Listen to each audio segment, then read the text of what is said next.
pujar.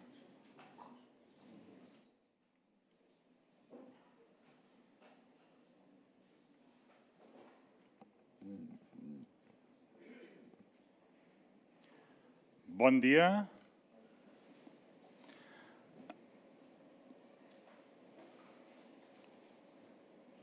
Dobo Franco, Egunon, Godantalin. Benvinguts a la jornada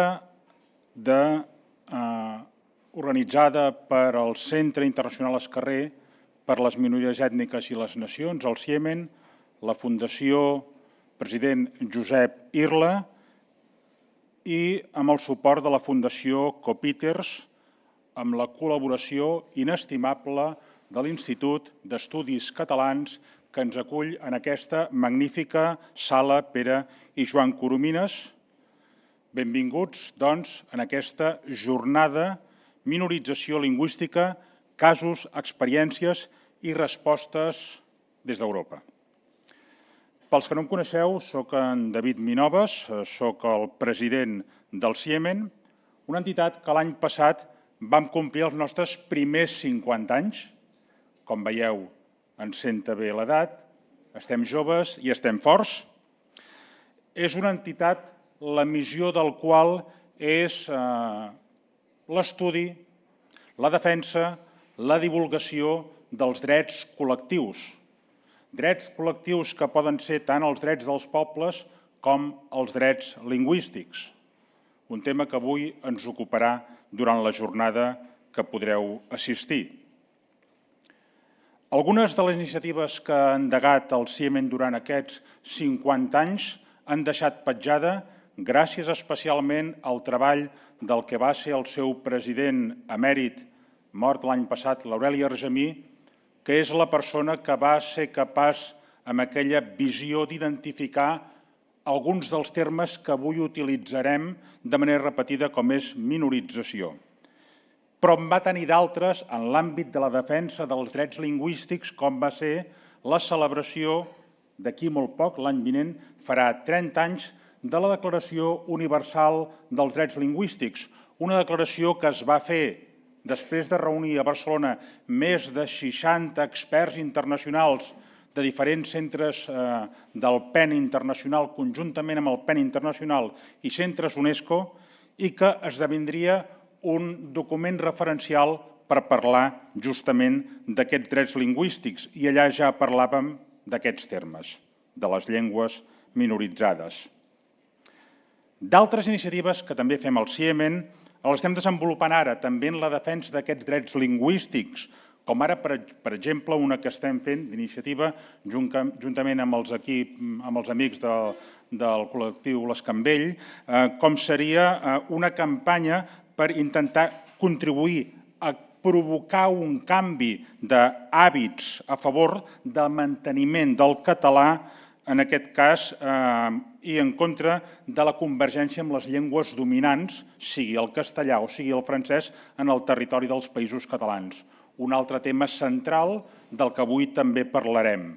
Per tant, com podeu veure, hem treballat en el passat, continuem treballant en el present, en aquells àmbits també en la defensa dels drets lingüístics, o com, per exemple, la campanya, si seguiu les xarxes socials, en català sempre, o com un estudi que hem encarregat darrerament per poder veure quin és l'ús real per part de les entitats del tercer sector social del català com una llengua d'ús realment que sigui efectiva i que realment respongui a les necessitats i les demandes de la societat.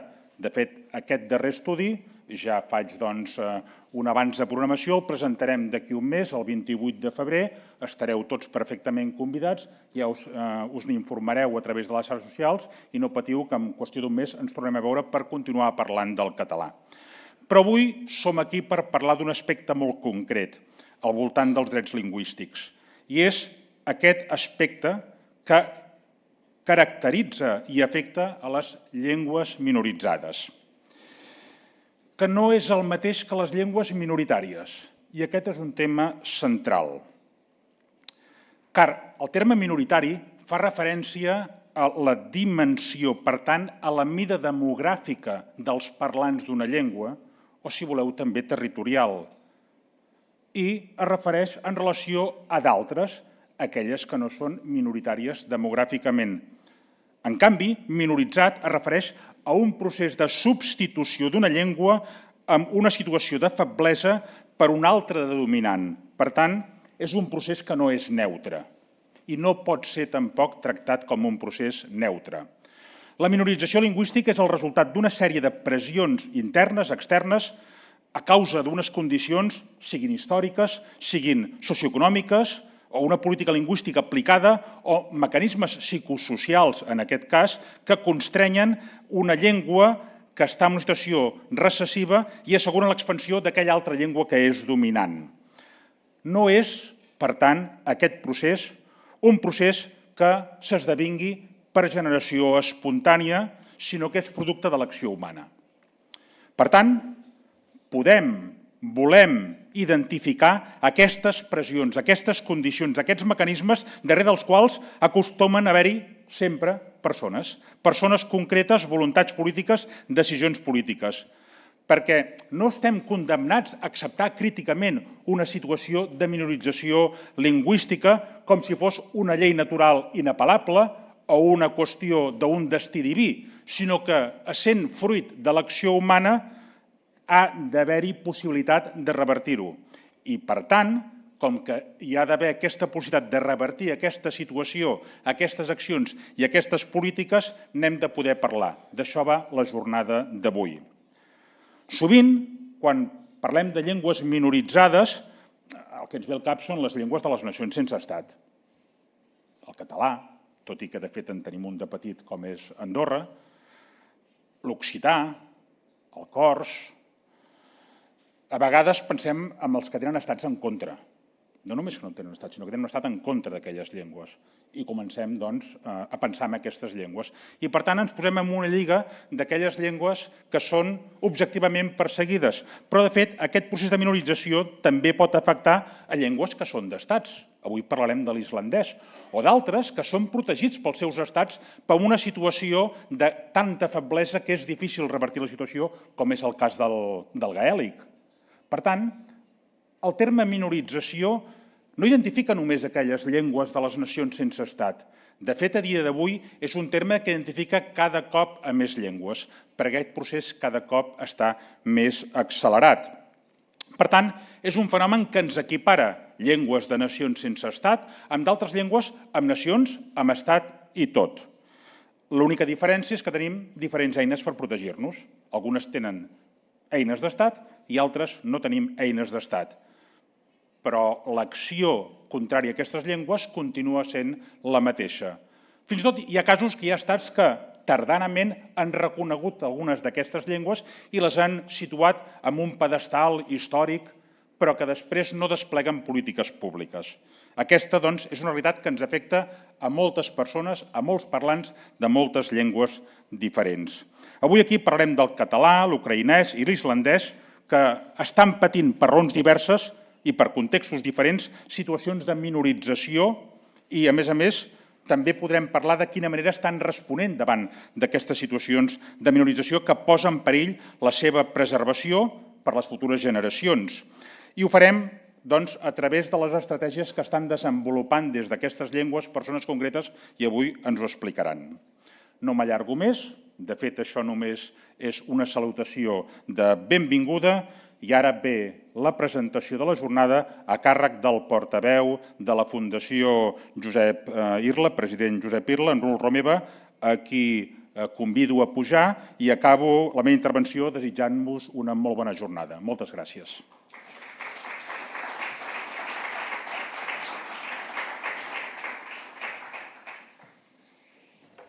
Moltíssimes gràcies, David. I moltes gràcies a totes i tots els qui sou aquí i els qui d'una manera o altra podeu seguir la jornada, ja sigui per streaming o ja sigui per algun altre mecanisme que avui ens permet arribar a molta més gent del que és la presència física. Una jornada que, efectivament, i reitero, l'agraïment a l'Institut d'Estudis Catalans la podem fer en un lloc que no és casual que sigui aquest, com tampoc és casual que sigui avui. que fem aquesta jornada. Haguéssim pogut trobar molts dies, de fet, haguéssim tingut molts motius, però avui justament es dona una circumstància que és notícia i vulguem que no, l'actualitat també determina molt el que fem i el que diem, com és la constatació, que no és cap descoberta, en tot cas és una constatació que ja fa molt de temps que sabíem, que un sector de primera necessitat, com és el sector de la salut, està patint fortament justament pel fet que els treballadors i treballadores del sector, bàsicament metges i metgesses, cada vegada tenen més, diguem, no diré dificultat, però sí que a vegades poca possibilitat o poca predisposició a normalitzar un fet que des del punt de vista de l'usuari d'aquest servei hauria de ser absolutament normal, que és poder ser atès en català. Això passa aquí, passa a molts altres llocs i passa a molts altres sectors. I això que d'alguna manera s'ha normalitzat, aquesta situació d'anomalia de l'ús de la llengua en fets que no són de resistència, sinó que són de subsistència, és a dir, que tenen a veure amb el dia a dia de la nostra realitat, es van normalitzant en el mal sentit del terme i es van fent cada vegada més quotidians i es van fins i tot, en certa mesura, banalitzant, en la mesura que fa que, cap i a la fi, hi ha qui pot pensar que no és tan greu. I de fet hi ha molta gent que pensa que això no és greu. No ho és fins que és irreversible. I aquest és el problema en el qual ens trobem en aquests moments. Per això poder fer una jornada avui i aquí sobre la minorització de les llengües, i parlo de les llengües, no parlo del català, parlo de les llengües, sigui el català o sigui la que sigui, em sembla especialment rellevant. La segona reflexió, que a mi em semblava que podia tenir lloc avui, de fet ja me l'ha apuntat una mica en David, és què vol dir minoritzar. Minoritzar no és un fenomen natural, minoritzar no és una qüestió estrictament quantitativa, minoritzar no és només un accident històric i fins i tot, si m'apureu, gairebé geogràfic. Minoritzar és una opció política, minoritzar és una decisió, minoritzar té a veure amb com s'exerceix allò que en termes socials s'anomena poder. Què és el poder? Quines intencions té el poder i com aquest poder serveix per normalitzar determinades situacions i eliminar, camuflar, maquillar, diluir, transformar d'altres realitats. I això passa amb les llengües. Per tant, té a veure amb el poder, per descomptat. I és que el poder té a veure amb una determinada visió del món. I quan parlem de visions del món, en un món globalitzat, és inevitable parlar també d'una certa concepció de la globalització des d'una perspectiva, permeteu-me utilitzar el terme, imperialista. És a dir, quan un vol imposar l'imperi d'un determinat poder, d'una determinada veu, d'una determinada llengua, està utilitzant un marc que tècnicament i tecnològicament ens permet arribar a tot arreu per generar una sensació de domini i de dominació d'uns actors sobre els altres o d'unes llengües sobre les altres. Per tant, hi ha una dimensió poder, hi ha una dimensió imperialista i, evidentment, hi ha una dimensió d'hegemonies.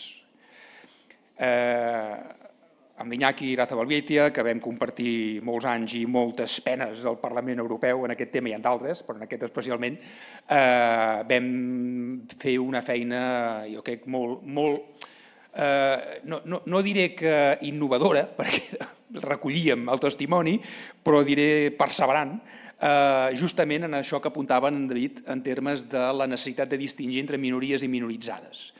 És evident que amb lògica europea hi ha una certa estimació o una certa complicitat quan parles de llengües minoritzades. De vegades és un cert toc paternalista perquè, en el fons, doncs, home, ja s'entén que fins i tot, si m'ho permeteu, en una mala lectura del terme folclòric, és fins i tot divertit, és bonic, és simpàtic defensar d'aquelles minories, aquelles petites poblacions, aquelles petites comunitats que parlen llengües minoritàries i que, en el fons, en un museu de grups gairebé en extinció, doncs tenen un cert ressò. En el moment en què tu planteges que aquest no és un problema de minoria, sinó de minorització, per tant, hi ha una voluntat política, hi ha uns actors determinats que volen que passi això, les simpaties de vegades es dilueixen i de vegades es matisen i de vegades topes amb justament aquell poder que des d'una vessant estrictament folclòrica hi veu molt elements positius en defensar determinades minories, també lingüístiques, però que des d'un punt de vista polític, a l'hora de defensar que cal canviar les hegemonies, que cal canviar el poder i que cal canviar aquesta visió imperialista de determinats actors, llavors topes amb una altra realitat que és en aquests moments imperant, que és la lògica dels estats. I és tan senzill com que, en el fons, els estats com a tal, que no són un actor, no són un subjecte, sinó que depenen de les voluntats que hi hagi en els seus règims, per dir-ho així, de gestió, és a dir, en el seu executiu, en el seu legislatiu i, òbviament, també en el seu poder judicial, són en aquests moments una trinxera, una frontera, un element delimitador per molts factors, també pels factors lingüístics. I aquest és el tema que avui obrim. I és important entendre-ho amb lògica catalana, basca, és important entendre-ho amb lògica europea, però també és important entendre-ho amb lògica global. I per això tenim avui dues persones que parlen de dues realitats que no són Unió Europea, però que ens afecten per la dimensió de la temàtica que han tocat i que toquen absolutament en tots els seus flancs. Una és l'Hanna Perekhoda, que ja la presentarà pròpiament en David, però a mi em sembla interessant destacar la seva presència per dos motius. El primer, perquè des del punt de vista del concepte de nació, entendre que la llengua és evident que és un instrument de comunicació, però no és només un instrument de comunicació, ens permet entendre també alguns elements de resistència, de lluita i, permeteu-m'ho dir, també de supervivència. I crec que en aquest cas, sobretot en un context especialment vulnerable i bèl·lic, com és el que estem vivint també en l'àmbit europeu, ens pot ajudar, si no a comprendre, com a mínim sí a entendre algunes de les variables i algunes de les derivades d'aquesta dimensió. L'altre és l'Ari Páll Kristinsson.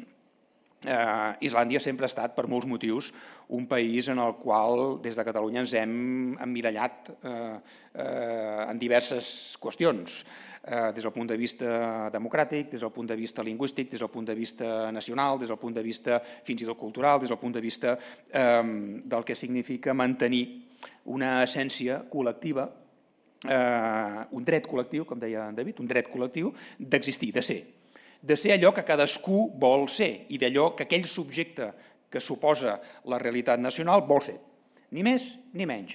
No perquè vinguis d'una determinada herència o amb una determinada genètica, sinó perquè hi ha una voluntat democràtica, legítima, popular, de definir el subjecte en cada cas, en cada situació i en cada circumstància. En aquest cas, Islàndia és un exemple, també, òbviament, el fet de ser illa li dona una singularitat que segurament en alguns casos facilita les coses i en altres potser no tant, però en tot cas és una singularitat que ens fa diferents des d'aquesta perspectiva, però que permet aportar molta informació a allò que nosaltres també intentem voler fer des d'aquí. Per tant, aquesta d'avui no és una defensa local ni localista d'un dret individual. És una defensa global d'un dret col·lectiu. El dret col·lectiu a ser cadascú allò que vulgui, allò que desitgi, allò que democràticament i pacíficament la societat vol ser i, per tant, també un dret global i col·lectiu per la defensa d'unes institucions, per tant d'un poder i d'unes hegemonies que facin que això no hagi de ser una lluita. Que aquest és el problema. Que això no hagi de ser una lluita. Que això, senzillament, sigui una pràctica quotidiana. És a dir, haver de lluitar cada dia per poder ser atès en català, o en euskera, o en islandès, o en el que sigui, perquè et serveixin un cafè o perquè t'atenguin en una consulta, avui en dia, amb els recursos, les eines i les capacitats que tenim per entendre justament aquesta dimensió social i comunitària del paper de les llengües, és especialment, des del meu punt de vista, problemàtic. I això ens porta a una tercera i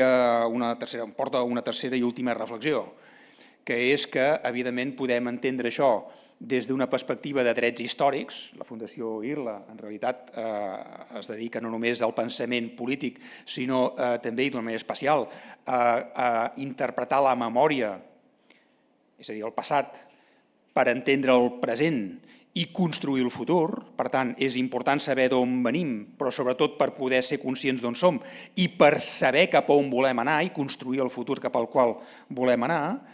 I en aquest debat, en aquestes circumstàncies, en aquesta realitat globalitzada, no podem obviar un fet, que és el de la tecnologia. Una tecnologia que, digueu-li intel·ligència artificial, digueu-li xarxes socials, digueu-li big data, digueu-li com vulgueu, però que ens afecta clarament el nostre futur.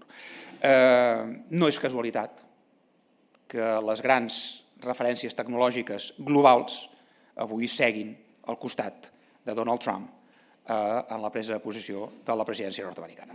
Per tant, aquestes tres idees són les que a mi em porten a esperar que d'alguna manera les reflexions que farem avui ens ajudin, i de fet pels textos que ja hem llegit sabem que així serà, a no només, repeteixo, entendre on som, sinó també a construir les bases i els fonaments d'allò que volem ser. Res més, moltíssimes gràcies, molt agraït per la vostra presència i en tot cas siguem conscients que això d'avui no és cap final, sinó que és un principi de moltes altres de les coses que volem fer, compartir i traslladar. Moltes gràcies i bona tarda.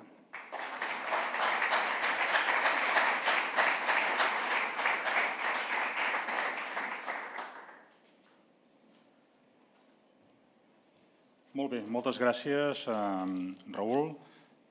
Bé, us he d'explicar que, malgrat que teníem anunciat ara la presentació de l'estudi per part de Montserrat Sendra, que és doctora en Filologia Catalana per la Universitat de Barcelona, aquest estudi contra la diglòsia digital editat per la Fundació Irla i la Fundació Coppieters, per motius aliens a la nostra i a la seva voluntat, finalment no podrà venir avui, doncs per una situació d'agenda que és insuperable i, per tant, aquest fet sobrevingut farà que ella no pugui ser-hi, però sí que d'aquí una estona, després, l'amiga Rita Marzoa, que també hem convidat avui, que teniu en el programa, que és periodista, membre del grup de periodistes Ramon Bernils, exconsellera de la Corporació Catalana de Mitjans Audiovisuals, i que havia de moderar la taula rodona que moderarà. Just abans farà un breu resum d'aquest estudi i ens explicarà els temes centrals que defensen i les tesis que proposa. Per tant, el tema continuarà formant part de la jornada. La persona que l'explicarà no serà el titular, però serà una periodista especialitzada que ens podrà donar quins són els punts claus d'aquest estudi. Per tant, per seguir amb la jornada, ara demanaria que pugés l'Ari Páll Kristinsson, no sé si ho he dit bé, no soc... Perdó? Perdó, sí, disculpeu. Primer, la Hanna Perekhoda, que és activista ucraïnesa, és historiadora a la Universitat de Lausana, que ens parlarà de la llengua fet arma i, en el seu cas, com el nacionalisme rus l'ha utilitzat en contra de la sobirania del poble ucraïnès. Aquest és un tema que ens ressona a tots.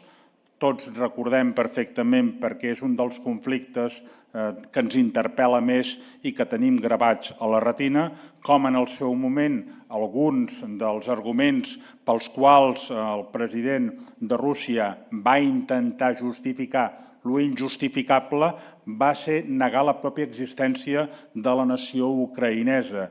I en aquest sentit, la utilització de la llengua i en aquest cas la negació del que seria estrictament una llengua pròpia diferenciada com l'ucraïnès, titllant-la de dialecte o de rus mal parlat, va ser una arma més de guerra. En aquest sentit, ella, la Hanna, ens explicarà com a vegades aquestes llengües són utilitzades com a arma de guerra i de quina manera la preservació de la llengua, el coneixement i la seva defensa també és un acte de sobirania. Per tant, convido a que pugi aquí dalt a la Hanna Perekhoda que ens expliqui aquesta realitat. Moltes gràcies.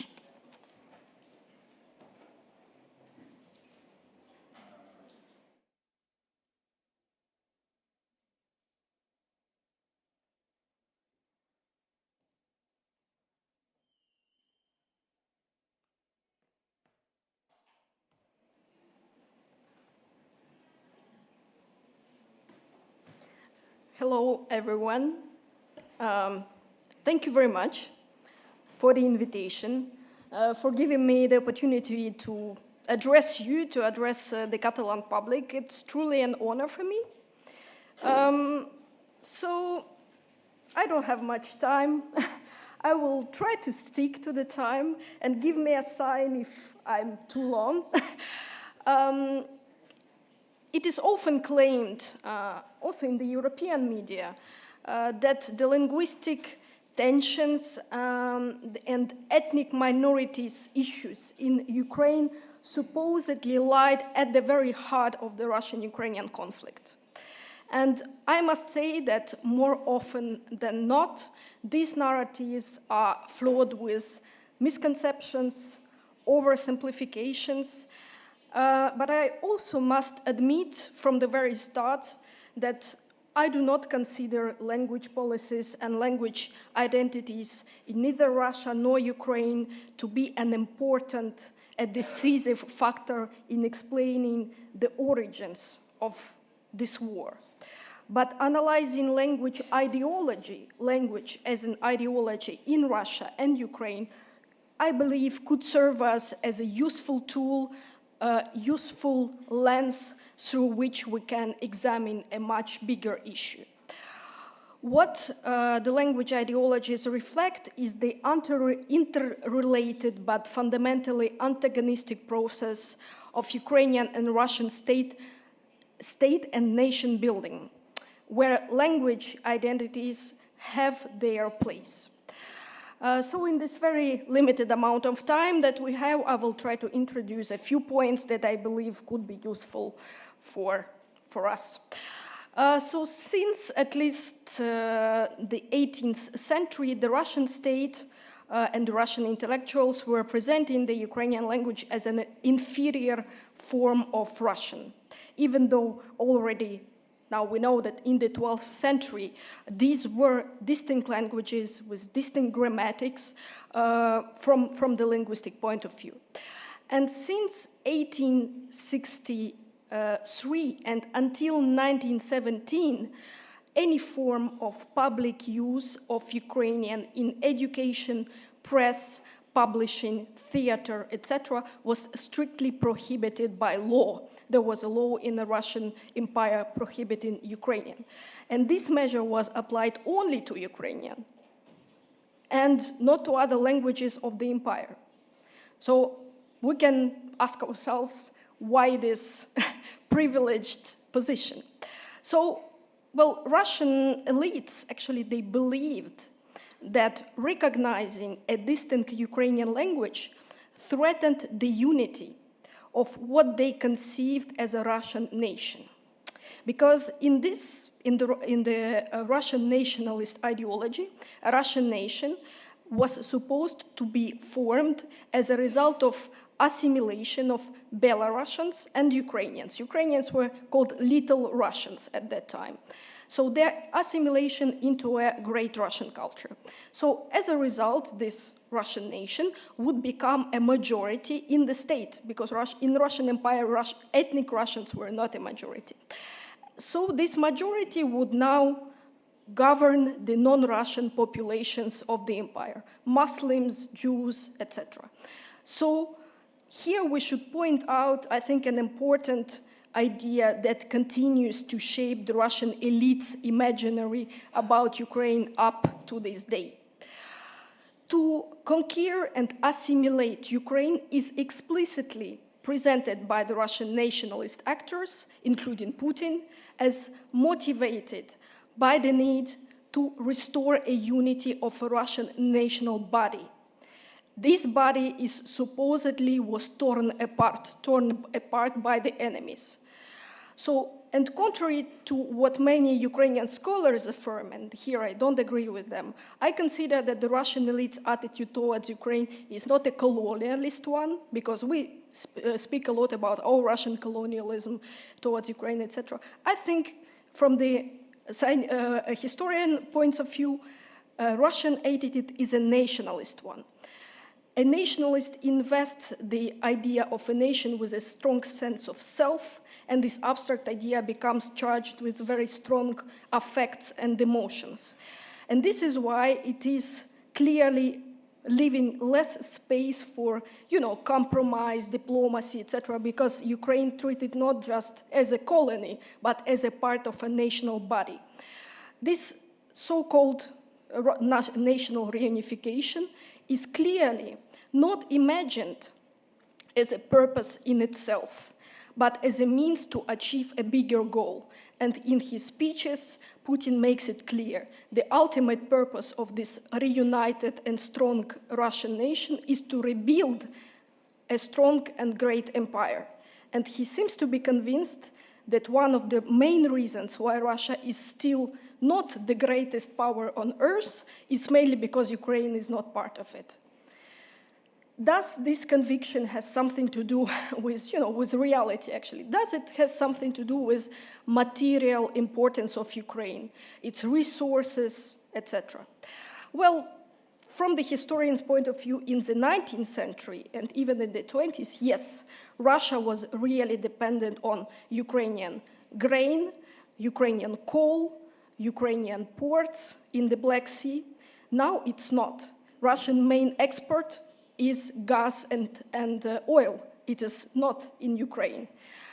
So, but narratives have their own power and logic that must not be necessarily a straightforward reflection of some material basis. So in this sense, I'm not an orthodox Marxist, So the Russia's levels of power on the international stage is explicitly presented by Putin as directly dependent on his ability to reunite the divided nation. But the criteria that are supposed to define who is a part of this nation is not explicitly defined. Sometimes there are the notions of religion, culture, common history, etc. But what remains a constant in the Russian national discourse is the centrality of the Russian language. Putin is convinced that Russian speaker, somebody who speaks Russian, like me, for example, is automatically a Russian and automatically loyal to the Russian state, which means to Putin himself, because, Russia is Putin, Putin is Russia. But that's what he thinks. That's not true. Well, just a disclaimer. Yes, speaking Russian does not imply in any sense being pro-Russian or supportive of Kremlin. I think it's a banality, but I must say it. So speaking of the so-called Russian speakers or Russian minority in Ukraine that Putin claims to protect by actually wiping out their cities from the face of the earth, we need to understand that most people speaking Russian are not ethnic Russians, and often have never been to this country and have actually no reason to think of themselves as Russian. So another point that I want to stress is the legacy of the Soviet linguistic policy. This is something to consider. Also, I am a historian of the very specific period, 1917, Russian Revolution, early 20s.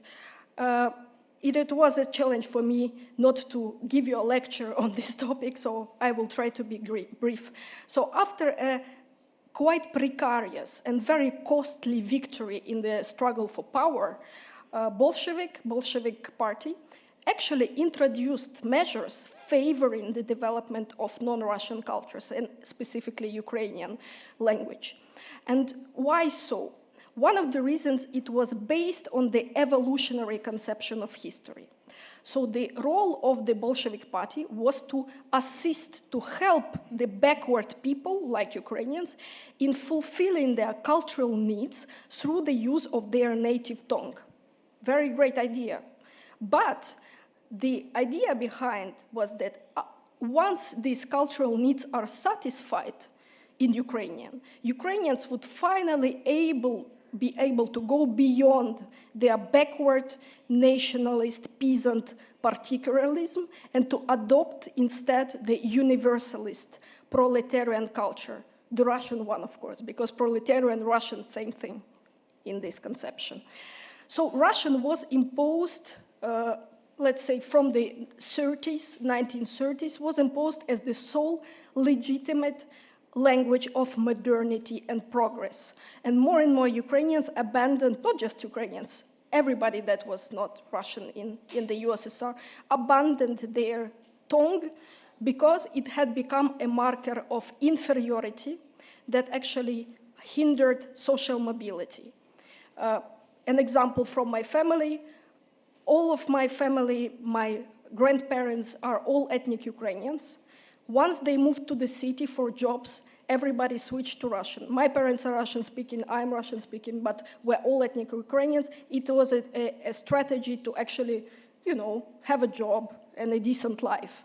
So, and despite the fact that ethnic Ukrainians were an absolute majority in this country, including in Donbass, Ukrainians are an absolute majority.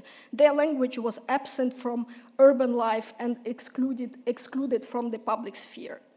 And after the Ukraine's independence, this linguistic hierarchy persisted for a very long time, and we can say that until 2014, speaking Ukrainian in big cities was seen as a marker of peasant origin, which is a social stigma, and Russian remained associated with social prestige. And this is important to understand. Just yesterday I was speaking with my Ukrainian friend living here, and we talked that actually when we were speaking Ukrainian in Kiev, in the capital of Ukraine, before 2014, people were turning heads just to see why. In public transport, people were not, they were surprised to hear Ukrainian in the capital of Ukraine. And the promotion of Ukrainian was framed as an attempt to correct the past marginalization. And viewing this as an evidence of, some aggressive nationalism kind of ignores the post-imperial context, which underlied the dynamics. A context which is often, unfortunately, invisible, especially to those that do not have a personal experience of being part of culturally oppressed group. But also, despite the structural inequalities between the two languages, on the interpersonal level, Ukrainian and Russian coexisted peacefully without any particular problems. The reality of Ukraine is one of linguistic porosity, of bilingualism. Both languages are mutually understandable if both participants of the conversation are willing to do so. So most people used Ukrainian and Russian in their daily lives, not to mention millions and millions of those who spoke the mix of the two. But the language situation was consciously, and here I need to stress, consciously instrumentalized by the political forces who competed for power inside Ukraine in order to mobilize their electorates around identity issues. It is a primitive but very powerful strategy that allows simply to divert attention from the fact that both Russian speakers and Ukrainian speakers share the same grievances: dissatisfaction with corruption, growing inequalities, growing poverty, etc. But most importantly, and here you must be aware of this, that the language issue was used as a political weapon by Putin's Russia. So in 2014, during the annexation of Crimea and the Russian intrusion in the Donbass, Kremlin justified its action by claiming to protect Russian-speaking populations that were allegedly, supposedly, subjected to what they called a linguistic genocide.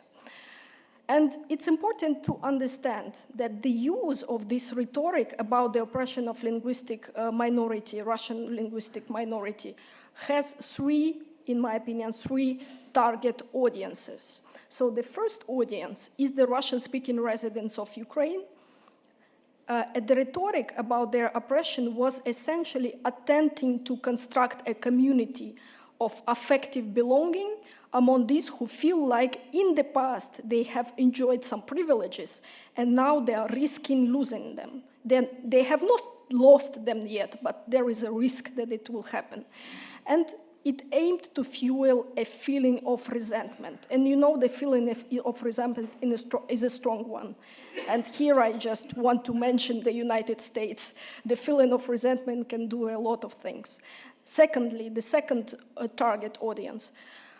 Putin's rhetoric was targeting, I think most of all, was targeting Russian citizens inside Russia themselves. Because by claiming that Russia's political and national body were not aligned, they were separated, they were torn apart, it allows to fuel a nationalist aspiration to reestablish the congruence between the two, to make national body and political body the one.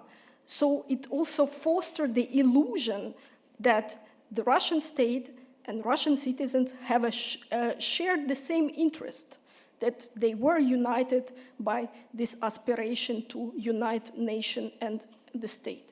And the third audience, of course, it targeted the international community because, you know, when you want to annex a neighboring country, you still kind of need a legal justification because, and who would deny that linguistic minorities should be protected, right?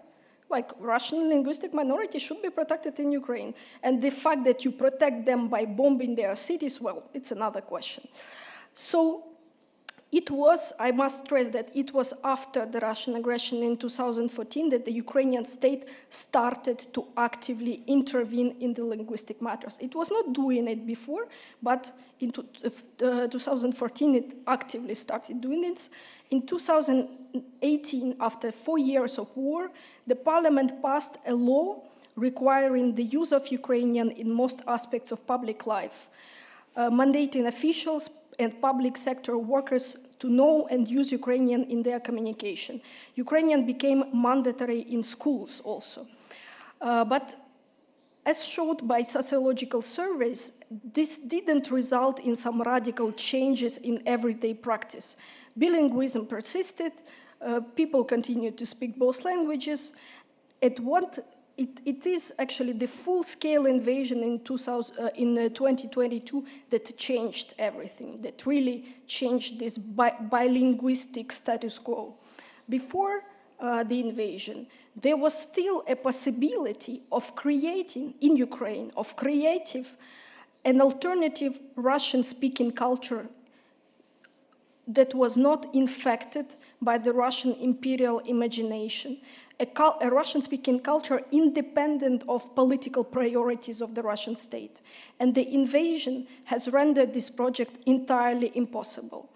And in my opinion, Putin actually welcomes, he likes the fact that now millions of Russian speakers of Ukraine do not use Russian anymore. Because his main fear, in my opinion, is not that Ukraine cuts all the ties with Russian, but that Ukraine uses Russian language to create alternative Russian-speaking content that could infect Russians, that could infect them with the virus of democracy and all this scary stuff. So the war and atrocities committed by Russia has driven many Ukrainians, Russian speakers, to my personal regret, to use only Ukrainian and to view with suspicion those who continue to use the language of the occupiers. And now it is not uncommon for Russian-speaking survivors of bombings to be accused of lacking patriotism by the Ukrainian-speaking residents of the cities far from the front line. The rejection of Russian was marginal or even non-existent in 2014 when it was invoked by Putin to justify military aggression, but now it has become a self-fulfilling prophecy. Now, yes, millions of Ukrainians hate all things Russian, including language. And this hatred, unfortunately, is sometimes transposed on the Ukrainian Russian-speaking refugees, the most vulnerable population in reality. Nobody, is physically aggressed because of speaking Russian, but people can insult you for it. This is more than sad, but I wonder, in a country where the occupier inflicts a level of destruction unprecedented since the Second World War, where people under occupation are tortured and murdered for speaking Ukrainian, where in occupied cities children are educated in hatred toward their own Ukrainian language. Thousands of children are kidnapped and sent for adoption in Russian families. I mean, in this situation, what would we expect? And as a Russian-speaking Ukrainian myself, I would like this not to happen, but as a historian, I have no example of a war where the language of an occupying country was considered as a neutral medium of communication in a country that is being aggressed. So the problem for Ukraine's Russian-speaking population now lies in the fact that the state that claims to protect their language actually uses their language and language identity to deny the very right of Ukraine to exist. And so currently, Russian speakers in Ukraine have no spokesperson capable of articulating their experience and their grievances without exploiting it for political purposes. At the same time, and here I must tell you, the self-proclaimed Ukrainian intellectual elite is full of idiots. Just let's be frank here. Because what they're trying to do now, they're attempting to create a nation, to construct a common identity based on the 19th century recipes of, pure linguistic ethno-nationalism. But de facto, people of Ukraine, Russian speakers, Ukrainian speakers are united by their common experience of resistance, and to attempt to build a solidarity just around language is actually undermining the really existing solidarity and unity. It is not enhancing it. So my point is, if Russia did not use language and culture as tools of warfare, and if the presence of a Russian-speaking population was not used to justify political domination and military invasion, the coexistence of languages would not be a huge problem. The precondition for the development and the coexistence of both Ukrainian and Russian in Ukraine is a just and stable peace. And the word just is a key word here. It's a peace without annexations, because let's not forget the fact that the impunity granted to those who advocate the rule of the strongest, who use violence on the international stage, inevitably fuels the rise of forces that defend the same principle, that defend the rule of the strongest, that defend violence at our home countries. So I will stop here. Thanks for your attention. Sorry for being maybe too long, and I'm looking forward for the discussion.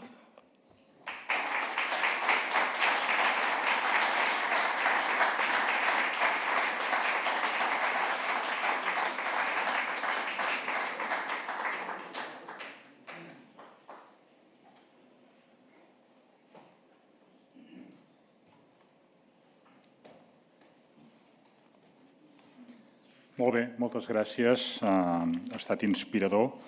Ara sí que demanaria que pugés aquí a l'escenari l'Ari Páll Kristinsson, que és professor d'investigació de l'Institut d'Estudis Islandesos. Ell ens parlarà de les mesures lingüístiques que s'estan proposant per protegir i promocionar l'islandès en un context de pressió de l'anglès, especialment entre les generacions més joves.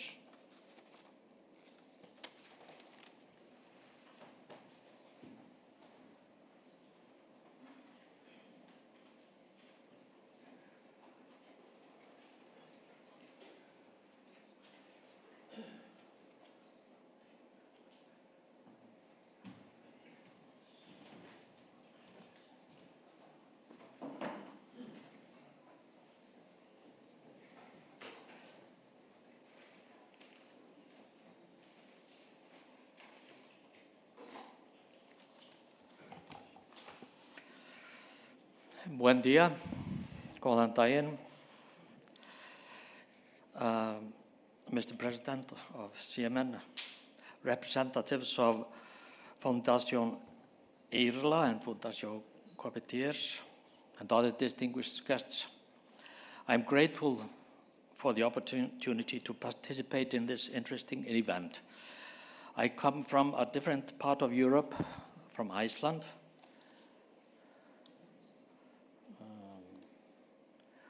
An island in the Atlantic Northwest.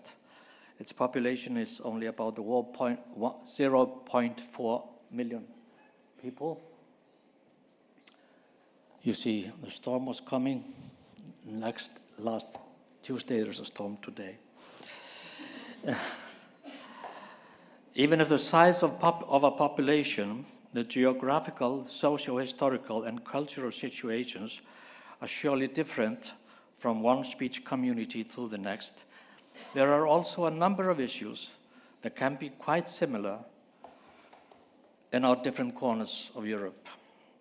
For example, there is a perception throughout Europe among speakers of many languages and language varieties that their culture and linguistic heritage is under pressure of some kind, and that undesired influence from a different culture or different language or languages poses problems and issues that need to be solved. From the Icelandic perspective, there are indeed some narratives that I would like to share with you today as regards the language situation and in the context of the theme of this conference.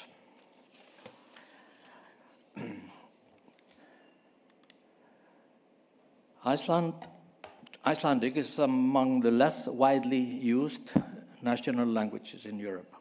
Speakers of a particular less widely used language may very well nonetheless have access to a rich and voluminous literary and linguistic heritage in that language or variety, and the number of speakers is no useful scale or measure of the richness of vocabulary, nor of the number of domains of use, or of the variety of terminologies that are available or can feasibly be made available for that particular language.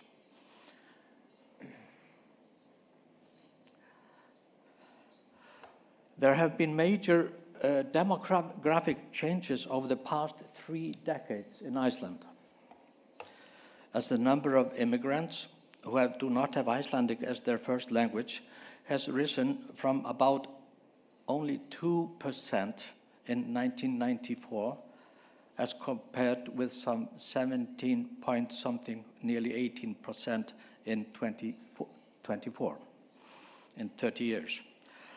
I find it necessary to draw attention to these rapid demographic changes that have taken place very recently, as these accelerated processes of immigration have led to a sudden increase in the use of English as a lingua franca in Iceland in many workplaces and professions. Now, employment rate in Iceland today is very high, and there has been much demand for labor force from abroad. Additionally, there has been a constant rise in the number of tourists annually in Iceland, And tourism has today become no less important than fisheries as an economic foundation in Iceland. This is a major source of employment, naturally, and at the same time, it has led to an ever-growing presence of English in the linguistic landscape, in shops, in advertisements, and so on, as a response to the needs of the tourists.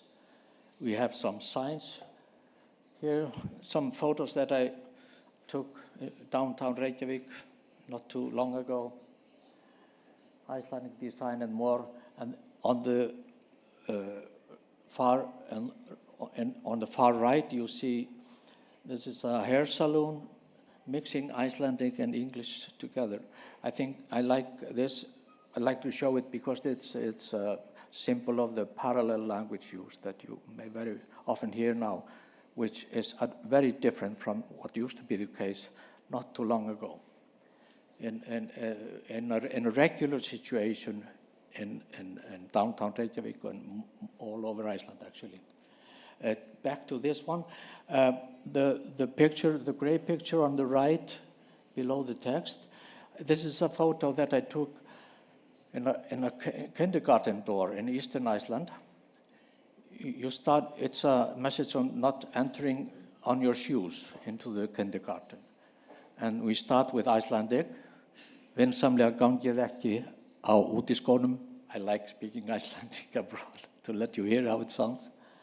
Then there's a Polish version because there are many Poles who live in this community. And then there's English.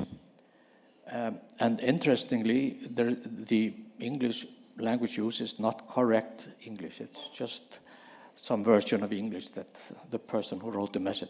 So this is also a good symbol. This is a poster. This one here is a poster from a labor union from a few years ago. And you see that it's about knowing your rights as a worker in a union. And there are 6 languages in this poster.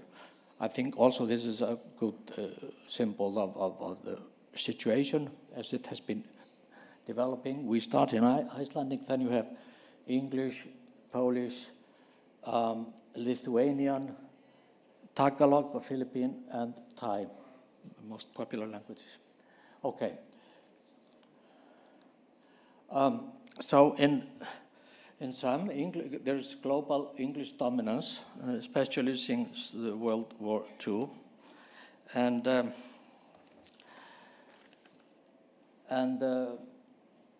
de facto monolingual community has been changing very rapidly. Historically, Iceland has been described as a country which inhabitants were an unusually homogeneous nation, perhaps, relatively, from an ethnic and linguistic point of view at the same time. And there was, for centuries, an extremely simple relationship between the ethnic background of all the inhabitants, their first language, and the national language of the country. The only traditional minority language in Iceland is Icelandic Sign Language, which has been documented since the late 19th century. Today, more than 100 different languages are spoken as first language by pupils in the primary schools of Reykjavik, the capital of Iceland. And naturally, their proficiency in Icelandic tends to increase greatly, the children, shortly after arrival in Iceland, while for adults, naturally, their levels of proficiency in Icelandic as a second language is widely differing. So Icelandic is today no longer the only and uncontested default language in daily communication in many linguistic encounters and communication situations, as there are large groups of people who still have insufficient or zero proficiency in the national language.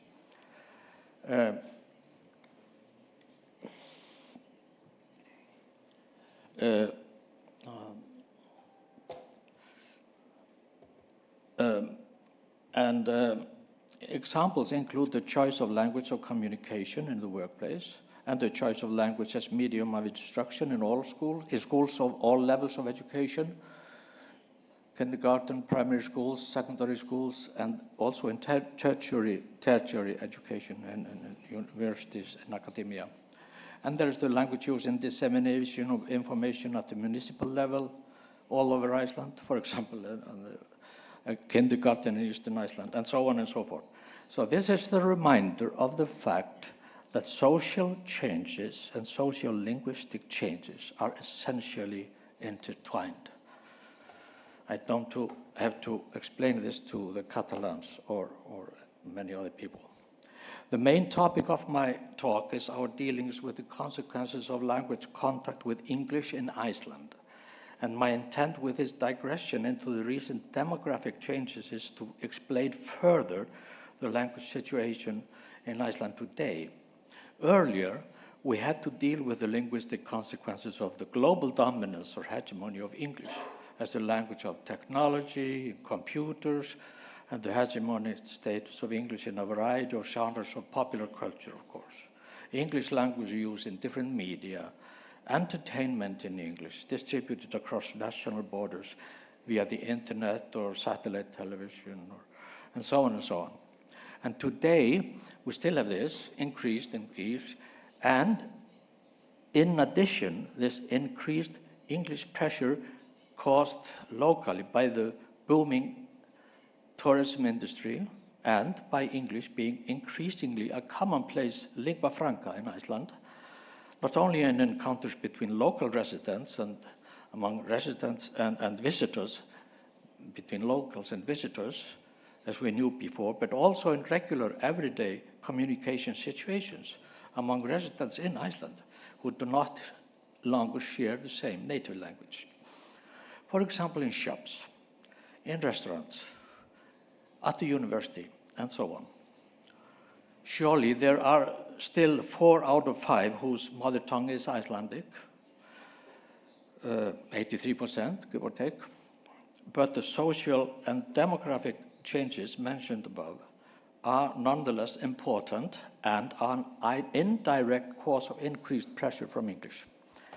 And this has raised further need and reason to seek some fresh language planning measures to react to the situation.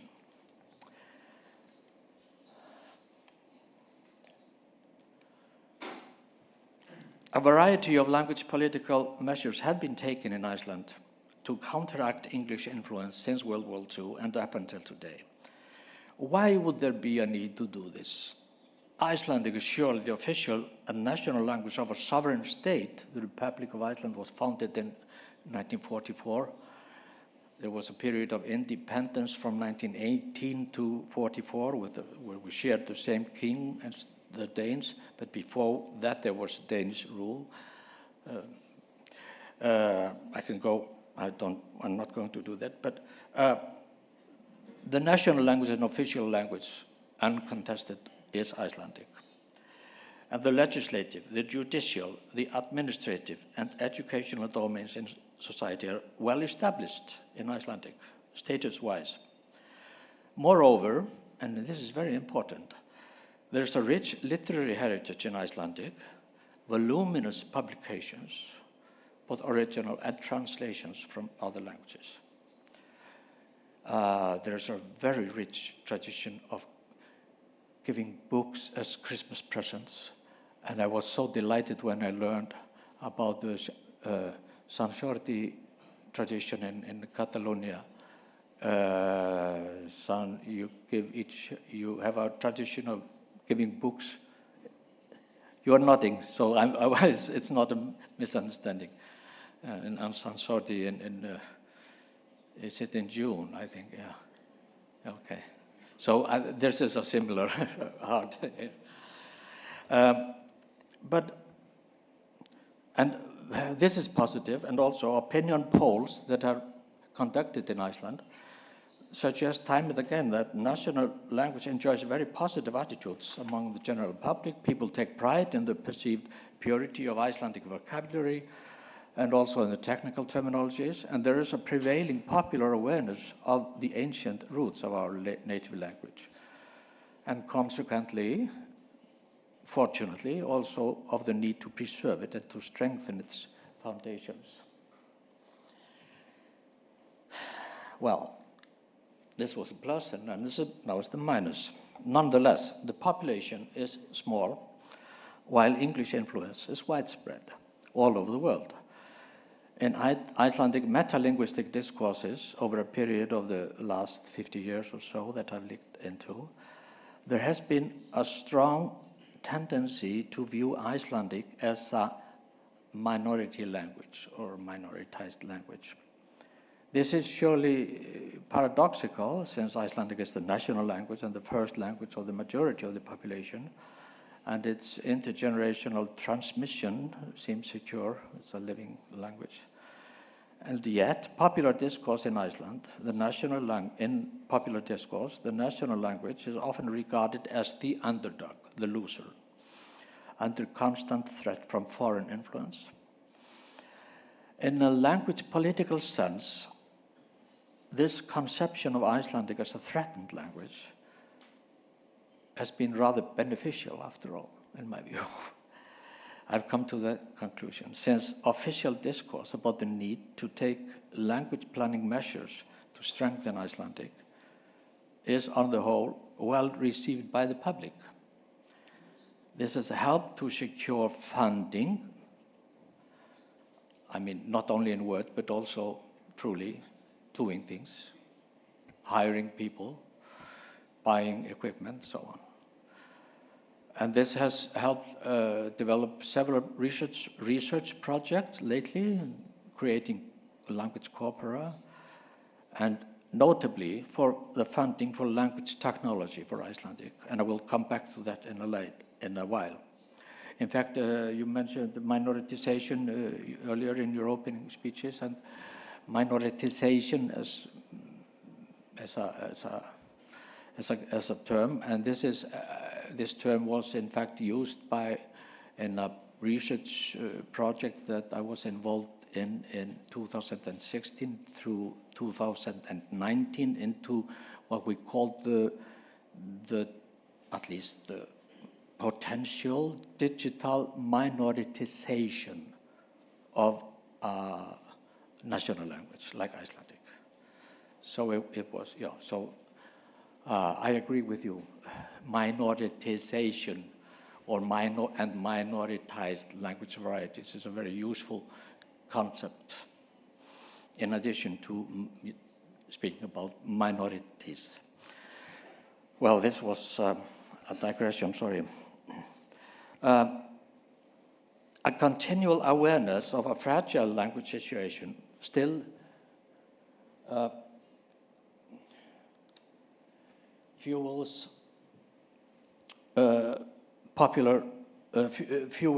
purist attitudes in the popular mind, in the Icelandic speech community. This has manifested itself in common discourses as well as in explicitly expressed language policies. While the defense, if you like, of a national language in the face of English pressure surely seems to be first and foremost a question of status planning, as the overarching goal must be the protection of domains of use. In other words, that the native languages are used in as many domains of society as possible. It seems to me that we should not underestimate the necessity and the vital importance of corpus planning that is fundamental and the requirement to ensure the status of a language. For Icelandic, I think that the most important factor in this respect has been a prevailing culture of vocabulary cultivation for centuries, in fact, along the lines of traditional Icelandic word formation patterns. And it is partly rooted in a tradition for 1,000 years of translations into Icelandic. You may know this language as Old Norse earlier, but it is essentially Icelandic over 1,000 years. Translations into Icelandic from Latin and other languages since medieval times. And this is partly rooted in a distinct and explicitly expressed ideology of linguistic purism since the late 18th century and well into the 20th century. the ideology of enlightenment, the need to educate the masses, and then there's the romantic, the national romantic era, and so on. Traditional word formation patterns. Well, I don't think there's any need to go well into this one, but let's move on. It's just about more into this purist ideology. And if you find my talk all too boring, you can look at this and just learn some Icelandic. These are examples of neologisms that have been created or translations into Icelandic. These are words. These are not some book or literary words, while people in general will be using borrowings or foreignisms. These are just normal words used every day. For example, computer tölva. And if for a laptop, we would say fartölva. Far means something that moves from this place to the other. So it's a very creative thing. And children talk about tölva. So it's not I'm not presenting words of the elites or words of the educated. It's just a word. In the 1950s, there were concerns about the purity of Icelandic vocabulary as English borrowings were on the increase. This fear was partly connected to the Cold War, speaking about social and sociolinguistics as a combined thing. The American Navy base in Iceland caused this, and the American Navy they operated radio and television broadcasts in English. And this caused political disputes. I remember this because my father was one of the people who was fighting for the Icelandic cause. Parliament decided to allocate some funds from 1952 onwards to systematically collecting and publishing Icelandic neologisms. So this was happening all over the time, all over the society in the grassroots, so to speak, in the teachers in secondary schools. They were translating textbooks from Danish and German and English into Icelandic. So they were creating a lot of words, for example, in meteorology and physics, and the university professors at the University of Iceland, since it was founded in 1911, they created a lot of words in the writings, because they needed Icelandic words. But this was in 1952 and onwards. The state became active in funding this instead of only the grassroots having to do it. Well, I must try and speak a bit faster. I'm sorry. In 1964, the Language Council was established. In 1985, the Icelandic Language Institute was founded. And I want to mention this because among its most important tasks for the Icelandic Language Institute, I was active as the director for the institute for 10 years, so I want to mention this. And one of its most important tasks was the coordination and support of terminology development for Icelandic. And we launched an online term bank in 1997. This term bank is still operating, has now 74 different individual glossaries in 74 different subjects or fields of expertise. And there are almost 200,000 terms publicly available free of charge. That was the idea. Well, an official language policy coming to measures was an official language policy committee concluded in 1984 that the essence of Icelandic language planning is the preservation and cultivation of linguistic forms and vocabulary. They emphasized that preservation in this context referred to the ideal of a continuous literary tradition in Icelandic. Around the turn of the millennium, there were increased concerns in Iceland and in the other Nordic nations. We have strong cooperation with the Danes and with the Norwegians and Swedes.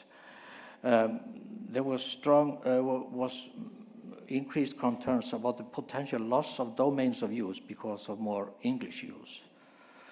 And there have been proposals for trying to establish parallel language use at universities, for example. In 2009, a language policy document in Iceland was ratified as official language policy by the Icelandic Parliament, and this emphasized that Icelandic should be used in all domains. This is the 2009 document, Íslenska til alls, which means it has a descriptive title, Icelandic for everything, meaning you can use Icelandic in all domains, in all situations. And then there was a separate language legislation in 2011. Surprisingly, only first in 2011 did Iceland have a language legislation. I argue, I've done that many times earlier, argued that why was this so late? There was no need. There was no question. The only language was Icelandic. You didn't have a language legislation to tell you to use Icelandic in all situations. This, to create a language and to adopt a language legislation in 2011, I think this is a result of there's something coming here. We need to beware. Let's protect the language, write a legislation. We didn't need to do that earlier.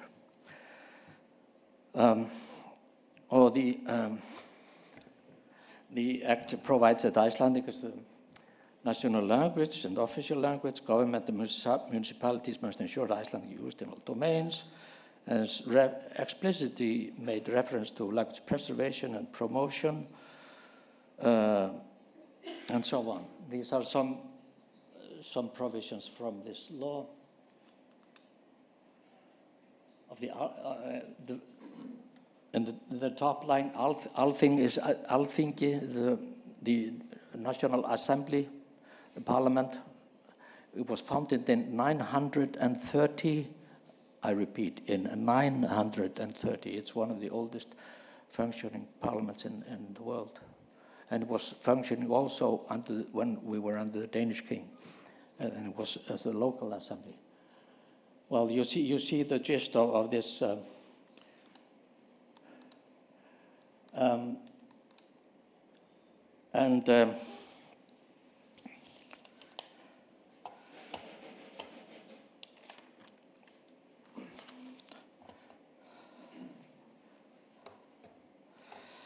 well, and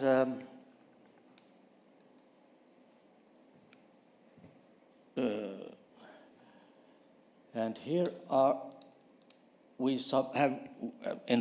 have some important goals of Icelandic language policy. I've been mentioning this earlier, but this is a summary. Now let me go further and into language technology. And then there's the question of, you have policies and then you have practices. Well, it's not, there may be problems in implementing things that you would like to implement. I would just like to mention before I leave that, since I was mentioning immigration, that there is now a strong emphasis on ways to teach Icelandic as a second language. This has been one of the main challenges because we were rather had rather little experience in this area. Well, anyway, I will end shortly. A European comparative project resulted in 2014 in a white paper series about the status and vitality of the native languages as language technology in the digital age. This is the MetaNet project. Catalan was one of the languages involved also. Icelandic was ranked at the very bottom of the list of languages. I checked today to refresh my mind, and at the time, Catalan was in all categories one step above Icelandic at that time. But these results from 2014 were a wake-up call for some Icelandic politicians and cultural policy makers in Iceland. And as a result, considerable funds to improve the situation have indeed been allocated. An ambitious language technology program was launched for 18 to 22, and a new one, and another one is currently running. And while being very costly, and despite economic backlash in the wake of the COVID pandemic with no tourists and so on, the Icelandic government, and supported by a parliament from all political parties and the general public, has recently once again decided to allocate large funds for the development of language technology for research, language corpora, and analysis, and in support of private companies and startups that have been producing language technology tools that are based on data that are provided by public research and publicly funded research. So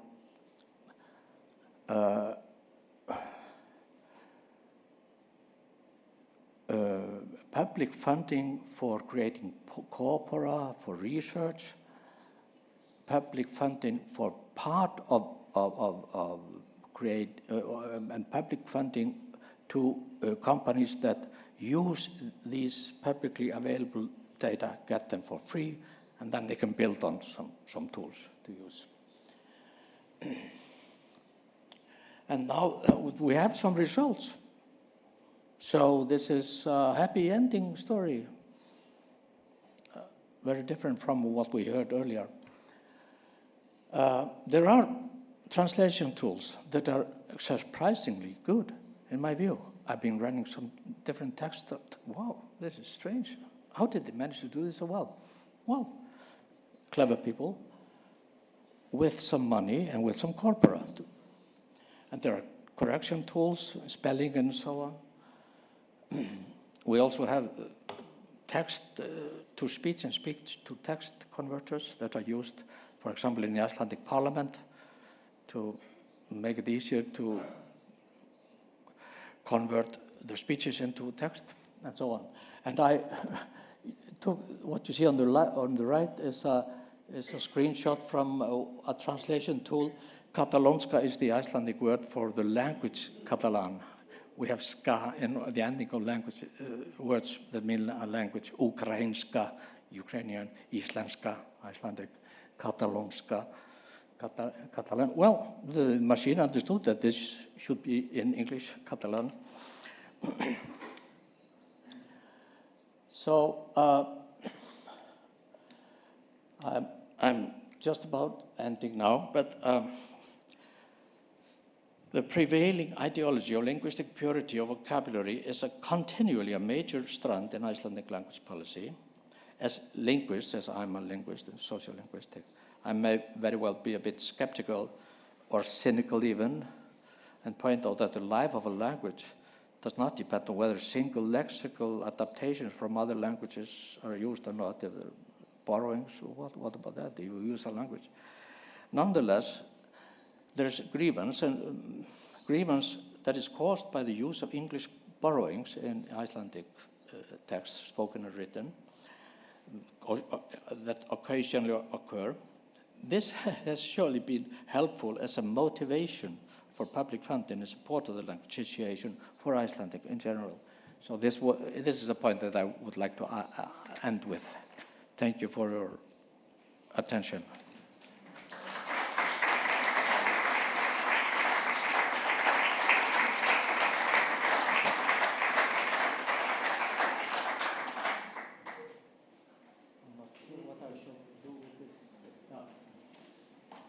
Moltes gràcies. Doncs ara tindríem una pausa d'un quart d'hora màxim i d'aquí un quart d'hora reprendrem amb la segona part de la jornada en la qual la Rita Marzó iniciarà la taula rodona amb les persones ponents fent aquest resum de l'estudi que avui presentem i seguiríem amb la taula rodona. Per tant, són 15 minuts, comptant des que us aixequeu fins que torneu a seure, són 10 minuts, d'acord? Per fer la pausa cafè i ens trobem ja asseguts d'aquí un quart d'hora. Moltíssimes gràcies a tots i a totes.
No se sent? Sí, potser me l'he d'acostar més, eh? Val, el deixarem aquí. Què tal? És heavy tot el que hem pogut copsar, digerir fins ara, perquè les ponències han estat potentíssimes i molt diferents l'una de l'altra. Ens han exposat aspectes que tenen a veure amb la llengua i la diglòssia des de punts de vista absolutament diferents, interessants i intensos, que penso que donarien, i ho comentava als organitzadors, que si en tenen ganes s'ho plantegin més endavant d'una manera més pausada i més intensa, com per parlar i debatre moltíssim sobre el que hem sentit aquesta tarda, i agraeixo profundament als organitzadors que m'hagin permès participar d'una tan interessant vetllada, primer escoltant aquestes ponències i espero que també a partir d'ara escoltant el que ens puguin dir, interactuant entre ells, però abans, com us comentaven també des de l'organització i mirant d'excusar a l'autora de l'estudi que us heu trobat a l'entrada, que teniu totes vosaltres i que ara miraré de sintetitzar una miqueta perquè sapigueu què us trobeu i tingueu encara més ganes de poder-lo llegir a fons, excusar la Montserrat Sendra, però explicar-vos una miqueta què és el que ha fet amb aquest estudi que avui teniu a les mans i que es diu Polítiques públiques orientades a promoure la presència de les llengües minoritzades i minoritàries al món digital. I el títol és important des de la primera a l'última paraula, perquè el que parla i el que analitza ella precisament és això, què passa amb la diglòssia, amb llengües minoritzades en un món digital, en un món global.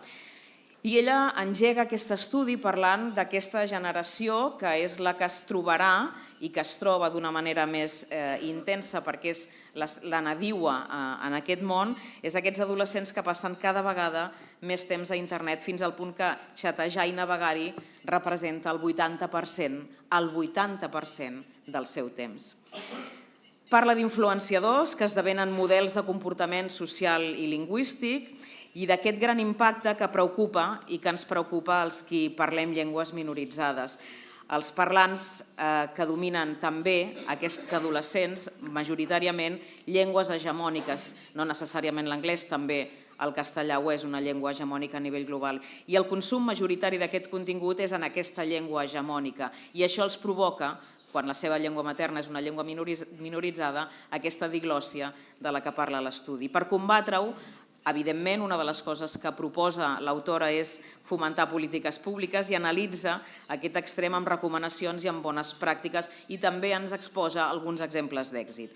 Comença l'estudi amb una anàlisi de l'evolució de la revolució de la tecnologia als anys 90, subratllant aquest gran canvi d'hàbits de consum i els agents que han marcat o marquen actualment l'agenda política des d'aquells anys 90 fins ara.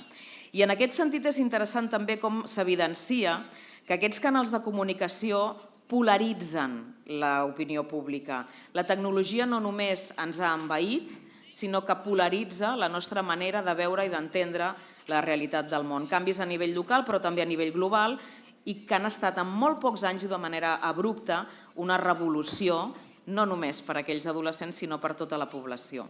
No cal dir que parlem de YouTube, de Facebook, d'Instagram, de TikTok, de Twitter o d'ara X, i que d'una banda han provocat aquesta polarització, però de l'altra, i també ho analitza l'estudi, i també penso que és un tema a subratllar i a tenir en compte, cognitivament aquest consum també ha provocat canvis probablement molt difícils de calcular amb la poca perspectiva del temps que tenim, però que són evidents avui en dia en algunes casuístiques com dèficit d'atenció en els més joves, manca de descans afectiu, introspecció, manca de capacitat de comunicació, d'expressar els sentiments.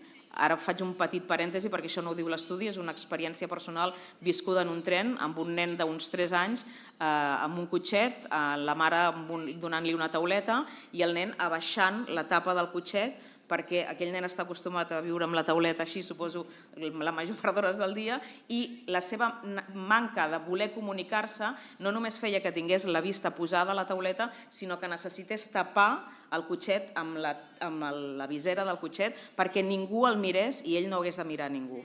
Aquestes mancances o aquests dèficits també cognitius els està provocant també aquesta tecnologia mal assimilada. Aquesta diglòssia, aquesta polarització, aquests efectes cognitius negatius també provoquen un efecte sociològic, i també analitzat en aquest estudi, que fa que, per exemple, no es consideri el talent com un tema meritori, que el talent no és mèrit, sinó que vol dir que la meritocràcia no és el talent d'ara, sinó que les persones que es consideren talentoses, influenciadores, etc., no necessàriament ho han hagut d'aconseguir amb mèrits amb els que fins ara nosaltres avaluàvem el que realment era important a la societat. Atractiu estètic, líquid, buit, fum, superficial, a causa d'aquest consum de la tecnologia d'aquesta manera. Com dèiem, la majoria d'aquests missatges en continent i en contingut es fan en llengües hegemòniques, i el treball que us compartim assegura que les administracions públiques i una part també de la societat civil treballen per mirar d'equilibrar aquesta descompensació. La tecnologia, una societat culturalment més vestida que aquelles que fa segles van patir la imposició també de llengües franques o de llengües hegemòniques o imperialistes, semblaria que ens hauria d'ajudar a les llengües minoritzades, però aleshores vivim el fenomen per desbordament, allò que avui en dia també anomenem infoxicació, que els que ens dediquem a la comunicació també ens sona força, i és aquest excés de tot. I aquest excés de tot fa que no... Allò que ens deien abans, menjar poc i pa i bé, doncs això ens passa també amb el bombardeig que rebem. L'estudi ens ofereix també dades d'ús de llengües a internet. Ja us avanço que no hi ha sorpreses. Anglès, xinès, castellà, àrab, entre les 10 primeres, evidentment, no hi ha la llengua catalana.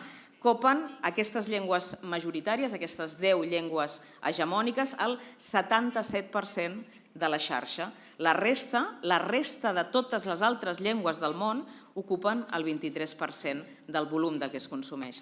La globalització doncs, ha minoritzat les nostres llengües, també, i ha fet augmentar, com comentàvem, aquesta diglòssia.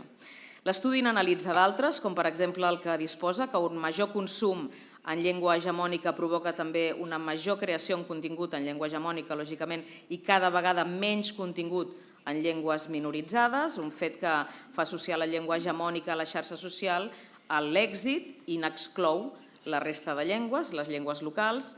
Cita fins i tot anàlisis que parlen de l'hostilitat d'alguns influenciadors de llengües hegemòniques, i això també ho heu pogut veure a les xarxes socials, vers els qui, amb una actitud fins i tot de resistència en algunes vegades, i encara que pugui ser molt amable i simpàtica, mantenen la minoritzada, i explicar que llengües que a la vida real no estan en una situació especialment vulnerable, però que no són presents a les xarxes, puguin patir aquests processos de desconnectivitat digital, que se sentin agredides i diguin, doncs mira, aneu a fer punyetes, i desaparec.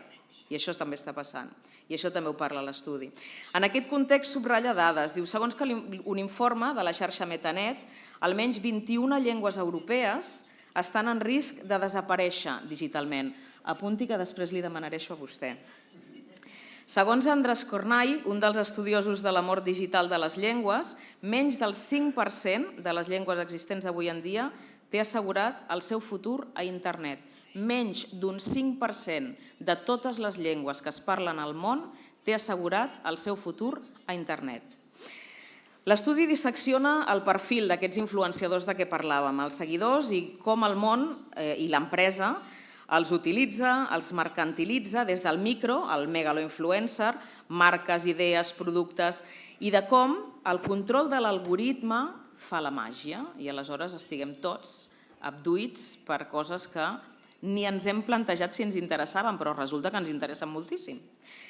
En aquest context fa fredor com s'evidencia el poc que pot fer l'Estat en aquest ecosistema i de com d'heroica és la feina que molts cops la societat civil i fins i tot el món educatiu i acadèmic poden fer en tot plegat. I aquí també l'estudi hi posa èmfasi.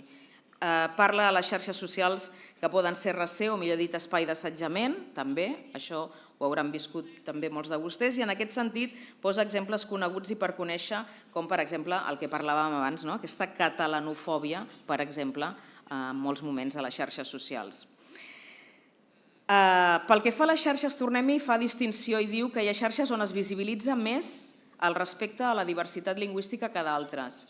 I segons alguns especialistes, i aquí no diré que és una sorpresa, perquè segurament si ho analitzem ho haurem pogut viure, però també encendrem un senyal d'alerta que potser no recull pròpiament l'estudi però que l'insinua, TikTok té un sistema algorítmic molt més visibilitzador de la diversitat cultural perquè empra la lògica xinesa de contentar usuaris de qualsevol dialecte del xinès.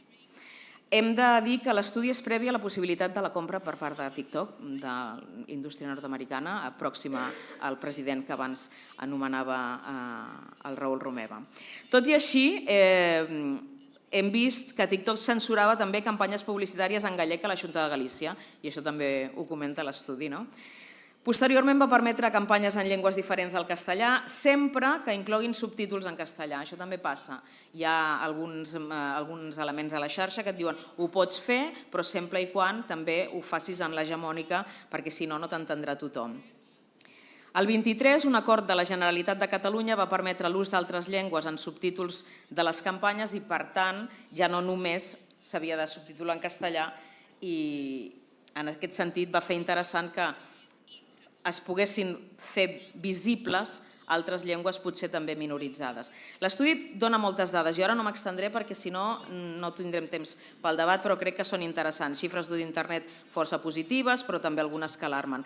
Un estudi que us compartim i que vol comparar les diferents polítiques de promoció i d'ús de les llengües minoritzades o minoritàries, i també fa la distinció a les xarxes socials, qui fa les polítiques, amb quins objectius, quines polítiques es desenvolupen i amb quins resultats. I que analitza també polítiques lingüístiques com les del govern d'Astúries, del País Basc, de Navarra, però també de Bretanya, de Còrsega, de Catalunya, o millor dit, de les administracions que fan polítiques pel català, com poden ser la de les Balears, la del País Valencià, fins i tot Itàlia o França. Un estudi que posa en valor l'aposta del Govern de la Generalitat, per exemple, des de l'any 21 per ajudar a la creació de continguts digitals en català, amb beques, amb ajuts molt importants als mitjans públics per afavorir aquests creadors o influenciadors que comentàvem, programes educatius a les escoles i que posa en valor també actuacions des de la societat civil.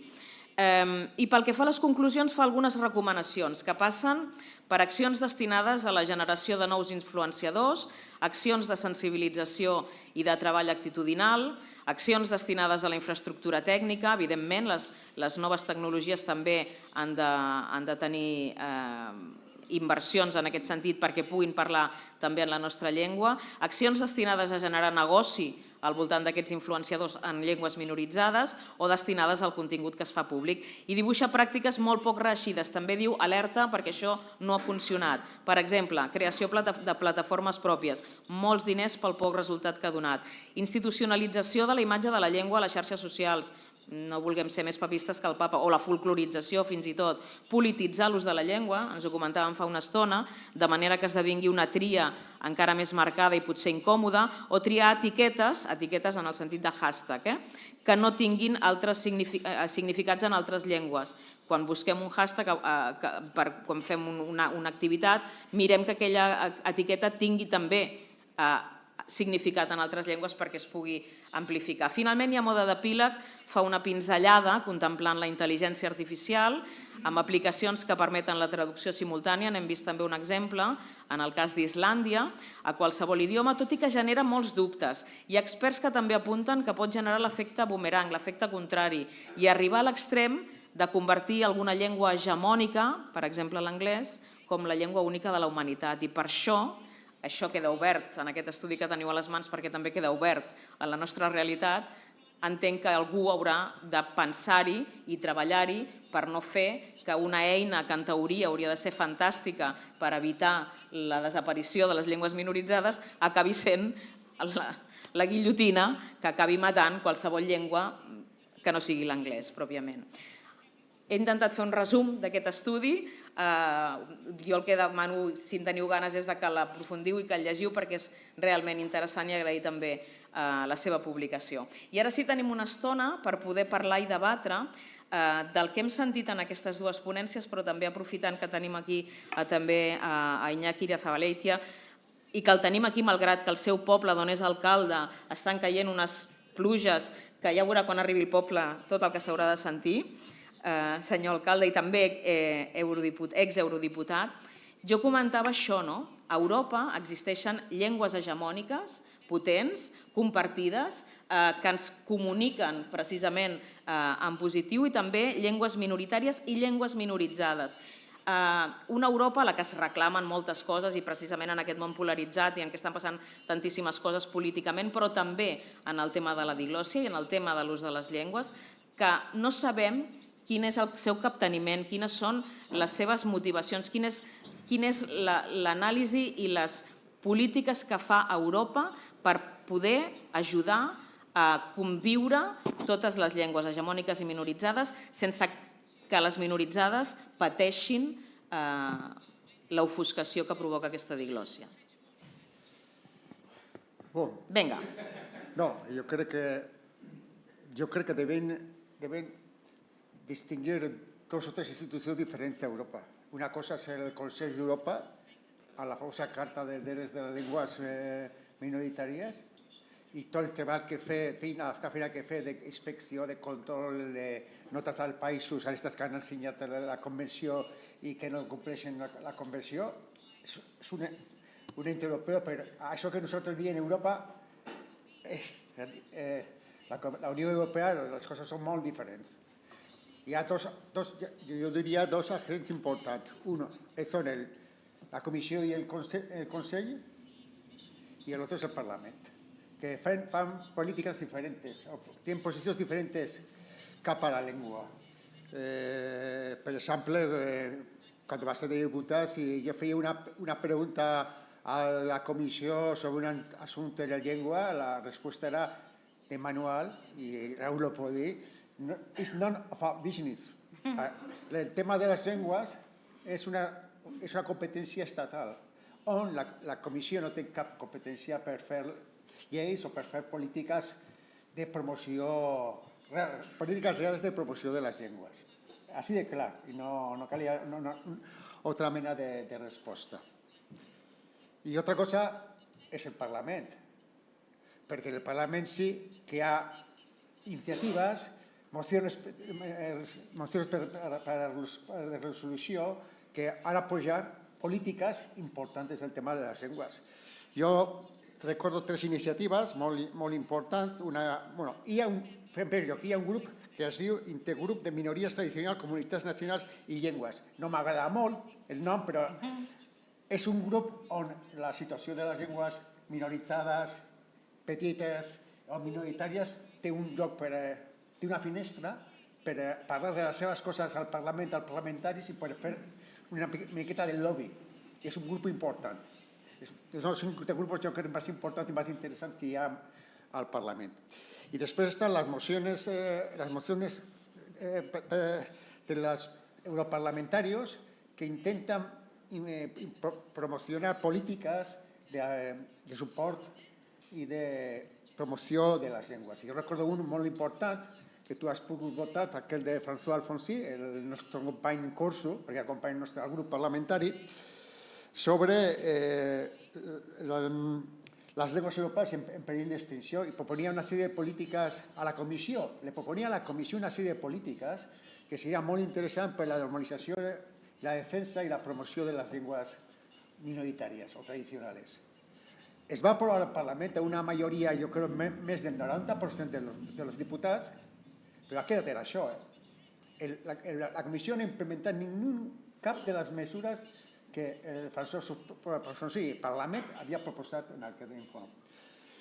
Un altre interessant era sobre igualtat lingüística en l'era digital, impulsat per l'Europa del nostre grup, la galesa Gilly Vance, que també va ser aprovat en 2018 pel Parlament per altra majoria de més del 90% dels vots, i no es parlava només de les llengües minoritzades, també es parlava de les llengües petites, l'irlandès, el danès, el maltès, i totes aquelles llengües que estan en perill per la supremacia de l'anglès al món digital. Es va aprovar, després d'aquest, la Comissió ha fet res, i ara mateix veiem quan hi ha hagut una revolució al món de la intel·ligència artificial amb la nova tècnica xina del DeepSeek, que cada dia la comissió res, no hi dic res. Sí, ahir va presentar von der Leyen un projecte per impulsar l'economia europea, la industrialització, les noves tecnologies, però què ha dit? Res. No ha parlat de calés, no ha parlat de polítiques. Aleshores, en aquest moment hi ha en Europa dues tendències, los organismos que controlan la Unión, que son la Comisión y el Consejo, y luego está el Parlamento, que no es realmente un Parlamento, porque en un Parlamento normalmente una ley, si la apruebas una ley, esa ley el gobierno tiene que poner en marcha, pero no, al Parlamento Europeo hay una fase que es trilog, on la Comisión, el Parlamento y el Consejo negocian això que ha decidit el Parlament. I la llei no surt com surt del Parlament, sinó en canvis que introdueixen la Comissió i introdueixen el Consell. I va posar un exemple. Per exemple, la directiva sobre serveis audiovisuals i mitjans de comunicació, molt important, perquè en aquesta directiva es posava una quota a Netflix i a les plataformes de streaming sobre l'ús de les llengües oficials europees a les plataformes. Al Parlament, Ernest Maragall va aconseguir introduir una esmena on deia que, a més de les llengües oficials, també es devia posar una quota per les llengües minoritzades, regionals i tot. Per això, a la negociació a la Comissió i al Consell va desaparèixer. Per què? Perquè havia estat que no volien fer-ho. I no crec que cal anar lluny per encontrar un estat que probablement va votar contra això i que no volia que això sortís de la directiva comunitària. Molt important, per cert. També en temes lingüístics Europa té un problema, tenim un problema de poder resoldre o de poder ajudar a resoldre els capteniments, les necessitats de la ciutadania i com no sé qui deia qui pugui fer que faci, doncs en aquest cas Coppieters, qui pugui fer que faci. Molt de temps per al debat no tindrem, però jo sí que voldria agafar un parell de conceptes que en les seves ponències els nostres convidats han proposat i m'agradaria que desenvolupessin una mica més. En el cas de la Hanna, ella ha parlat d'aquest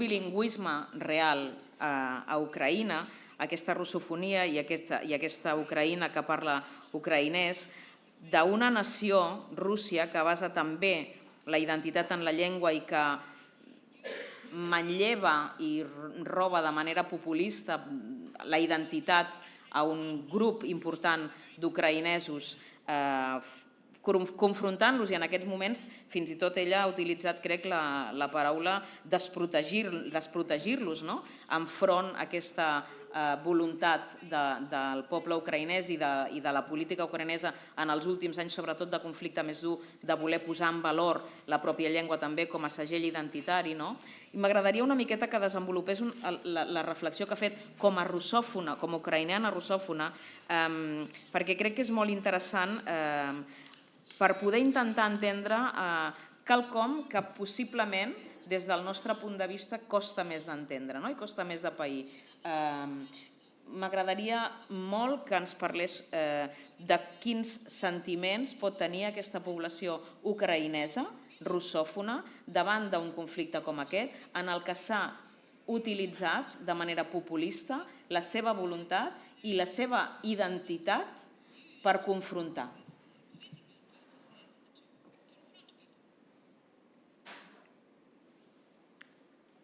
Thank you. I really hope that I grasped the essence of your question. So, as far as I understand, you want me to speak more about the feelings of how the Russian-speaking population in Ukraine is actually now living this identity conflict, which is a real conflict, a real war, and which is also reflected on their identities, right? Well,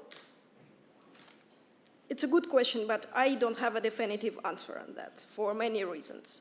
One reason is that, well, as a historian, and I will not try to say that my own perception, my own feelings, in some way are representative of what other Russian speakers in Ukraine are going through, living, what are they thinking about.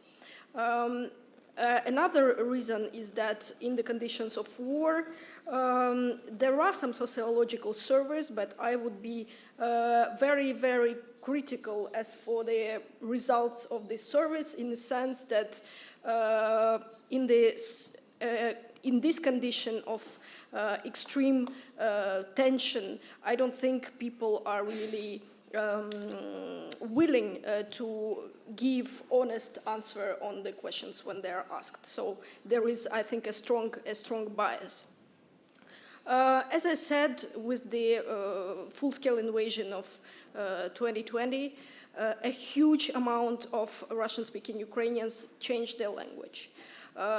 For many reasons. I think one of the reasons is, as far as I understand, and my friends that are physically in Ukraine, they said that it is physically painful for them to hear this language, to speak it, because it is associated with the occupation. And also a lot of my friends who were, because I'm from Donetsk, which is a city in the far eastern part of Ukraine, a lot of my friends, all of them have practically all of them have moved from the city to the part of Ukraine which is not occupied. And I see all of them, like 100% of them, change their language and speak only Ukrainian. I think for also psychological reasons, not to have an internal conflict, not to explain to others and to themselves this kind of hybrid identity. As you might have noticed, I'm more on the side of actually trying to protect and trying to say that hybrid identities which are not one-dimensional but that are multidimensional, is actually a superpower, in a sense that gives a person a perspective of being on the both sides of the front, which is a front, also a mental front, a front in the heads of every Ukrainian, and actually to be able to put yourself in the shoes of both of the parties. And most of this is something that is lost with the invasion. People are adopting very one-dimensional identities. But also people who are capable to switch from Russian to Ukrainian. These are the people, they already have some social and cultural capital in order to do it so quickly. Most of the young people of my generation, they were raised already in Ukraine, so they know both languages. But for the elder people who are like 50 and older than that, it may be a real challenge for them to change the language. And for this, I must say now there is a real, let's say, on the level of everyday life, we can call it a form of discrimination, a form of contempt toward the people who are not capable to change the language just like that in one day. And this is something that is not addressed inside of the Ukrainian society. And as I insisted, in the conditions of war, I think it is impossible to solve this question. This question can be addressed only when the war is ended, and in this sense we must really say that we must have a functioning democratic institutions in order to solve the problem. But at the same time, now the Ukrainian language, in a sense, it is a kind of very surprising that for people, a lot of people who were raised in imperial culture, like me, I was raised in Russian imperial culture. De facto, the people who have all their socialization in Russian, they have a very strong contempt toward Ukrainian. They see it as an inferior language. I was ashamed when I was a child. My grandparents were speaking in Ukrainian, and I was ashamed to show my grandparents to my friends because they were speaking a language of peasants, and it's astonishing how people who were raised like that, now they completely change their minds. In this sense, it is a demarginalization of what was marginalized for decades and centuries. But this process also creates very strong internal tensions and conflicts and misunderstandings. So I don't have any simple answer to your question. I just want to show you the complexity of this situation and to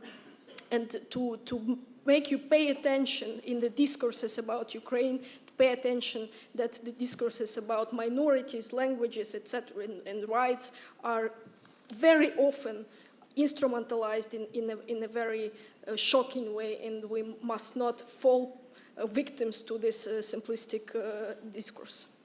Crec que això precisament ha estat I think that it was una de les coses més interessants de la teva intervenció, no? Posar-nos davant d'algun mirall, no? El que dèiem de la infoxicació, no? De que ens distorsionin tant la realitat que haguem d'aturar-nos, i que ho fem amb tot, no només amb Ucraïna i amb el rus o l'ucraïnès, sinó d'aturar-nos i no deixar-nos infoxicar, sinó intentar anar una miqueta més enllà i veure la complexitat d'aquestes coses. Crec haver-te sentit abans de començar la teva ponència a parlar d'alguna mena de melting language entre el rus i l'ucraïnès, fins i tot, en aquest context. Yes, the reality in Ukraine is that Russian and Ukrainian, well, their level of proximity is something like between, let's say, Italian and French. So this, if you make an effort, it's mutually understandable without problem, but these are very different languages. But in a sense, you can actually make a kind of a mixing of two and to create a third language. And millions of Ukrainians are speaking in neither Ukrainian nor Russian, but a mix of two. And most of them are not really capable to say which languages that they say, oh, I speak Russian, but actually he speaks a language which is closer to Ukrainian than to Russian, and vice versa. And this exists in reality, which is in no way reflected in public sphere. This language doesn't exist in media. This language doesn't exist of course, in education. It's stigmatized. It's just social stigma, actually. And this process of destigmatization has just started. You have a huge population of, I would say, between 10 and 15 million of people who have these mixed languages, their native tongue, and who find no representation of this language at all. And just now we are starting to have a culture, literature in this language in order to actually make it exist, to show that a third language is emerging naturally, and it's those who speak it must not be stigmatized. And this is another problem which is, I suppose, not known at all outside of Ukraine, because even in Ukraine they have difficulties to admit its existence. Thank you, Hanna. Ari, els últims 5 minuts per tu. Als Estats Units van inventar allò de l'Spanglish. No sé si en el cas podeu tindre un Islanglish, I don't know. Islàndia, actituds positives, ens deia dels parlants envers la protecció i el desenvolupament de l'islandès. I a la vegada, aquesta mateixa gent que protegeix la seva pròpia llengua, que li agrada, que l'estima, utilitza amb naturalitat l'anglès. Es pot compatibilitzar? Ens pot aprofundir una miqueta en això? Yes, thank you very much. There is a certain paradox in the Icelandic language ideology that has to do with protecting the Icelandic language as a cultural artifact, if you wish, or also as a symbol of our... Excuse me, les traductores el sentiu? Val. Okay. And this is one thing, and protecting the literary language and the continuity of the language from its very old, ancient or medieval roots. On the other hand, Icelanders are a practical lot, and if the practice of protecting our language is head-to-head with practical, with raising money or getting an occupation, you always go to what is practical. But there is also this thing we call the parallel language situation, or you can divide your language use. For example, a university professor, she could be very purist, a language purist in her heart, and speak good Icelandic at home and read books. But at work, she would speak English, and in the evening watch English films on Netflix. So there's Icelanders are in the context of forms of language and language corpus, vocabulary and linguistic forms. Icelanders are very puristic, but more practical, or let's say opportunistic when it comes to domains of language. But then again, that has also to do with possibilities. And you mentioned language technologies earlier and translations and so on. And as the opportunities to use Icelandic in all possible domains is there, if you can do that, Icelandic speakers would opt for Icelandic. And today there is more enthusiasm for language protection than for a long time earlier, I would say, in our country. So there is,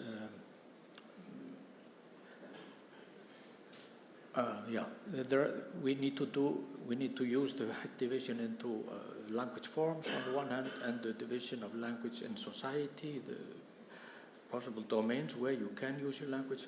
If we look at those two terms or concepts, these terms will help us understand that this is not contradictory. This goes very well hand in hand, being purist on the one side and more practical on the other side of the coin.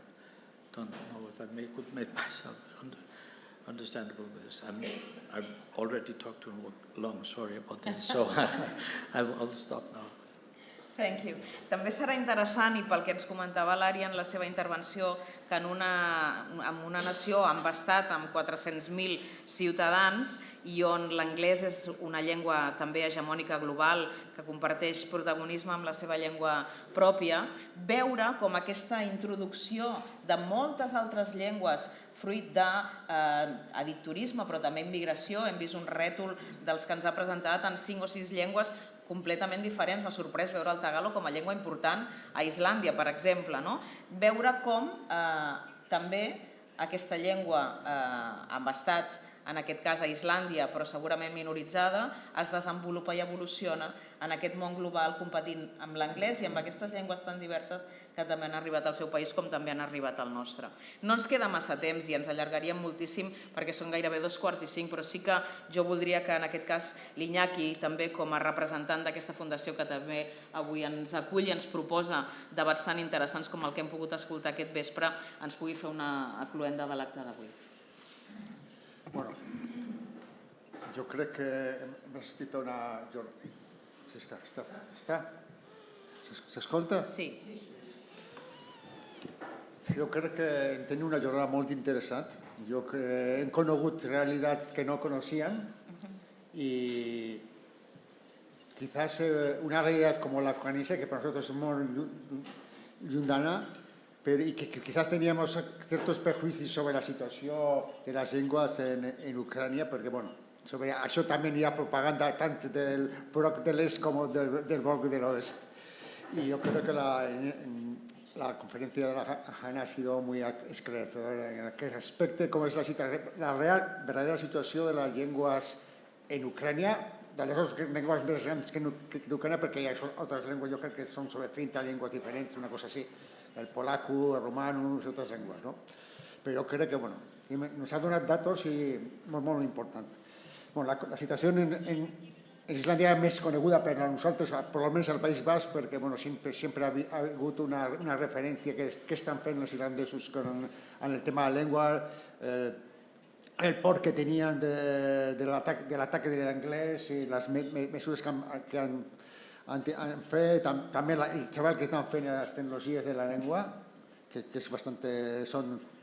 És un treball, jo crec que devien mirar i aprendre del que estan fent ells, nosaltres també al País Basc i crec que en altres llocs també.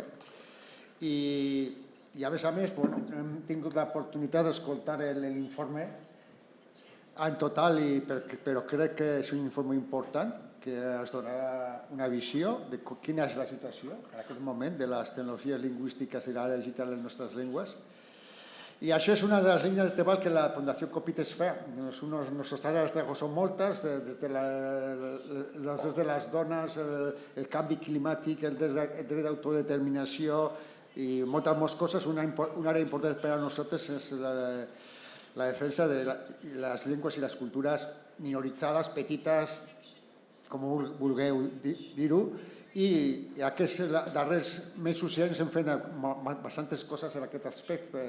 Jo recordo aquí mateix en novembre vam fer una conferència juntament a la NPLD sobre el tema de tecnologies lingüístiques i les llengües minoritzades.